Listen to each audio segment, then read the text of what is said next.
The next Inner Circle member asks this. When I was growing up, I had a rabbi who questioned the historical truth of the midrashim. He'd often say, that's just the midrash. Now I find myself confused. Should we consider the midrashim to be factually true or metaphorical? If it can be one or the other, how can we know which midrashim are metaphors? Okay, so this is a fundamental question. It's a question that every single Jew who ever gets involved in learning the oral tradition has got to ask. And the answer begins like this. The oral tradition, there's two parts of the Jewish tradition. There's the written tradition, the 5 books of Moses, and then 19 more books of prophets and writings, total of 24 books, but there's 5 books of Moses and then total of 24 books of the Bible. So that's the written tradition. And then on the other hand, there's the oral tradition. Okay, the oral tradition is divided up into 2 different types of literature. There's halacha on one hand, Jewish laws, and there's agada, quote unquote stories. Okay, the halachos teach us how to behave. They're concrete instruction. The agados are stories that teach us not only how to behave, but how to think, how to view things. What values are more important and which values are less important? Okay. At Mount Sinai, we were given clear guidelines for how to derive the halacha. And those guidelines were passed down through history, and we possess them today in updated modern form. We have statements like, halacha kastam mishnah. The halacha is like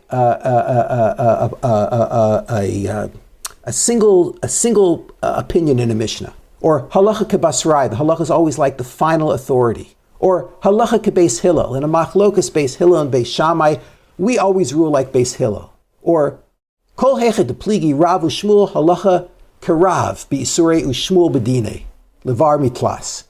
That with 3 exceptions, whenever there's an argument between the 2 Amoritic sages, Rav and Shmuel, the halacha always goes like Rav in ritual prohibitions and like Shmuel when it comes to matters of money or civil disputes. So all these sorts of guidelines are found explicitly in the Talmud. They're there. They're quoted in halachic discussions. Anyone with access to the text can find them. They're easily accessible. So you have this first part of the oral tradition, which is halacha. It's set up for easy decoding. Okay. There are also guidelines for how to decode the agada, the stories, and uncover the truths that are revealed there. But those guidelines for decoding those stories aren't written down. They're passed orally until today. They've never been compiled like the rules for deriving the halacha. And therefore, this is the crucial point, the only way to learn how to decode the hidden messages of the agada is to spend time learning with a Talmud Chacham, a real Torah sage who knows the system, who knows how to decode agada. You have to get the tradition from someone who got it, from someone who spoke to Moshe Rabbeinu at Har Sinai. Okay, now, there's a reason for this difference, and that is that the medium of the halacha and the medium of the agada serve 2 completely different purposes. The goal of the halacha was to reveal the truth, and the goal of the agada, the stories, was to conceal the truth. When our sages wanted to reveal something publicly, they put it in the halacha. When our sages, for a variety of reasons, wanted to conceal something publicly, they put it in the agada. Okay, now I hear your question. Why would our sages want to conceal anything? What kind of material would need to be concealed? So the truth is that there's many reasons. This could be a 1-hour lecture in itself. Often it was just to prevent people with insufficient background from misunderstanding very subtle concepts. Sometimes it was to ensure that ideas would be learned in the company of a seasoned sage who could help the students integrate apparently contradictory lessons. There are many, many reasons, but it was a strategy that they used. They encoded certain material and hid it in stories. Okay, now, this is the answer to your question.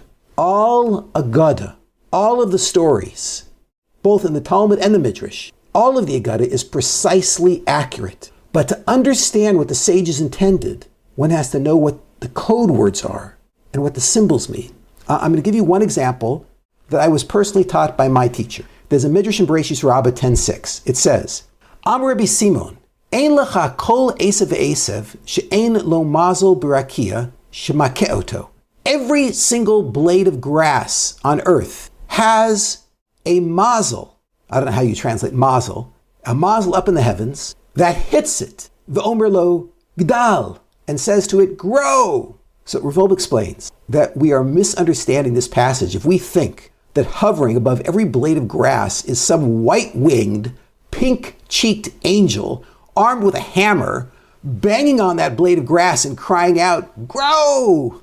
Okay, what's really happening? This passage reveals that there is a force in the universe that causes growth. And it is referred to here in code as makeh, a blow.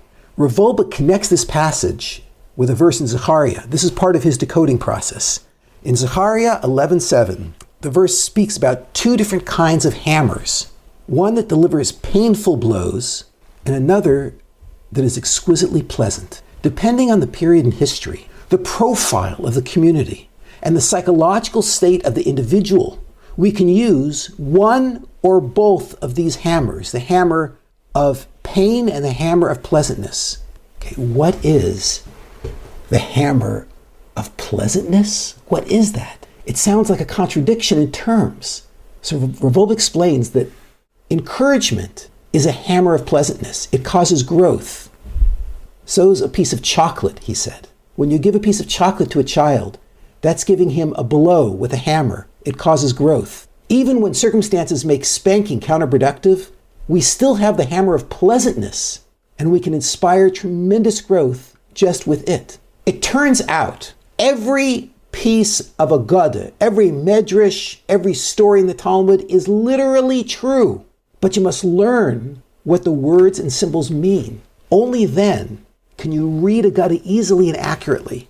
The Agada is no less divine, and it's no less true than the halacha. It's just you got to learn the code, and then you can access all the life-changing enlightenment that's hidden in the Agada. It's all from Mount Sinai, but the Agada is in code. I hope you liked that answer from Rabbi Kelemen. If you'd like to listen to more questions and answers and ask your own questions, as well as listen to brand new material that Rabbi Kelemen is producing right now, check it out at LawrenceKelemen.com. You put in your name and email address, and we'll send you free lectures from all the new material Rabbi Kelemen has been publishing. Let us know if you have any questions. info@LawrenceKelemen.com.